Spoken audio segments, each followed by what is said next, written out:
Bonjour à tous, alors moi c'est Sophia, je suis coiffeuse et je partage à travers mon blog un maximum de conseils et de partage sur le métier de coiffeuse pour aider entre autres tous ceux qui s'intéressent à la coiffure et à l'apprentissage de la coiffure. Alors aujourd'hui je vous fais une vidéo pour parler de conseils santé quand on travaille dans la coiffure. Ces petits conseils permettent de se préserver sur plusieurs points importants dans notre métier de coiffeur car comme pour beaucoup de métiers, il y a aussi des pathologies, des douleurs que le métier de coiffeur peut occasionner si on ne fait pas attention. Donc, jouons la carte de la prévention avec de réels conseils santé pour préserver un maximum notre bien-être de coiffeur. Juste avant de commencer, abonnez-vous à la chaîne YouTube, c'est gratuit et ça ne parle que de coiffure. N'oubliez pas d'activer la petite cloche, c'est le plus important pour être prévenu des nouvelles vidéos. Et pour les nouveaux, vous pouvez télécharger le guide gratuit, le matériel essentiel et indispensable pour apprendre la coiffure, pour vous accompagner dans vos achats de matériel afin d'avoir les bons critères et éviter du gaspillage. Alors revenons tout de suite à nos 3 conseils santé à absolument mettre en pratique lorsque l'on travaille dans la coiffure. Car quand on débute dans un métier, tout va bien car c'est nouveau, c'est récent et malheureusement c'est avec le temps qu'on se rend compte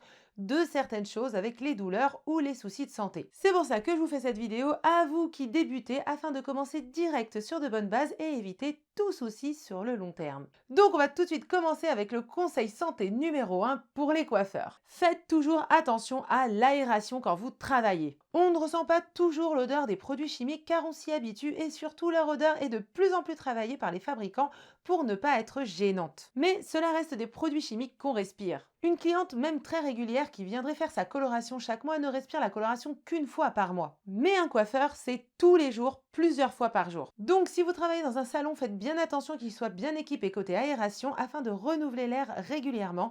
Et lorsque vous êtes indépendant, que vous faites donc de la coiffure à domicile, pensez à aérer un maximum, même l'hiver. Vous n'êtes pas obligé de frigorifier votre cliente, mais pendant et après l'application d'une coloration par exemple, aérez bien pendant 5 grosses minutes à chaque fois pour renouveler l'air un maximum. Ce sont des petits détails tout bêtes, mais c'est vraiment à prendre au sérieux et à appliquer. Ce serait dommage de développer de l'asthme à cause d'une mauvaise aération. Voyons tout de suite le conseil santé numéro 2 pour les coiffeurs. Si vous travaillez avec des ciseaux basiques à anneaux, changez-les le plus rapidement possible. Et optez pour des ciseaux ergonomiques qui vont vous préserver de troubles musculo-squelettiques ou autres douleurs du style tendinite, mal aux épaules, aux coudes, etc. Je vous ai fait d'ailleurs une vidéo complète à ce sujet pour vous parler des ciseaux ergonomiques Extend que je vous invite vraiment à regarder juste ici dans le lien juste en haut. Il faut vraiment prendre conscience que lorsque l'on exerce un métier, il faut avoir le meilleur matériel possible pour le bien-être de son corps. C'est dommage d'attendre des douleurs inconfortables et insupportables pour prendre conscience de ça. Les ciseaux sont l'outil phare du coiffeur, on les utilise à quasiment tous nos rendez-vous.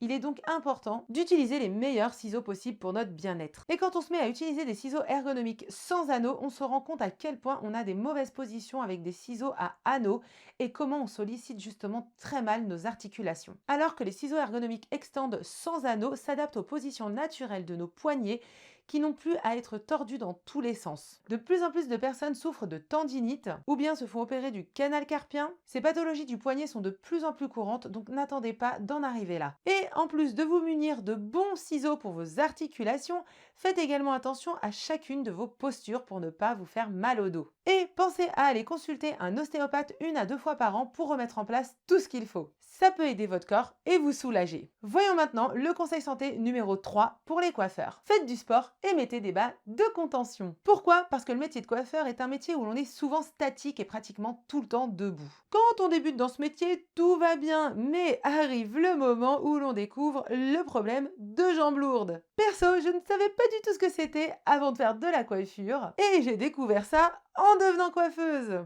C'est tout simplement un problème de mauvaise circulation sanguine au niveau des jambes. Et c'est hyper douloureux. Alors ne croyez pas que ça touche uniquement les femmes, ça touche aussi les hommes. D'ailleurs, mon pharmacien qui a aussi un travail statique et debout porte des bas de contention et c'est pas le seul. Et pour lutter contre ce problème, eh bien faire du sport 3 fois par semaine est une excellente solution en plus d'être bon pour la santé à tous les niveaux. Et en plus de faire du sport, travaillez toujours avec des bas de contention. Alors ne vous inquiétez pas, les bas de contention ne sont pas juste pour les grands-mères. D'ailleurs, il existe maintenant plein de jolis modèles de différentes couleurs. Et pour ceux qui se demandent à quoi servent des bas de contention, donc pour faire une explication simple et rapide, quand on a les jambes lourdes, on dit qu'il faut relever les jambes en l'air pour faire remonter le sang. Car justement, avec une mauvaise circulation et un travail debout et statique, c'est comme si le sang remontait mal et stagnait au niveau des jambes. C'est pour ça d'ailleurs, quand on souffre, qu'il est conseillé de dormir les jambes surélevées en plus. Et donc, les bas de contention, eux, vont permettre de bien serrer les jambes afin que le sang circule mieux et que les jambes ne gonflent pas. Il suffit d'aller vous les faire prescrire. Selon votre cas, ça peut être remboursé à 100%.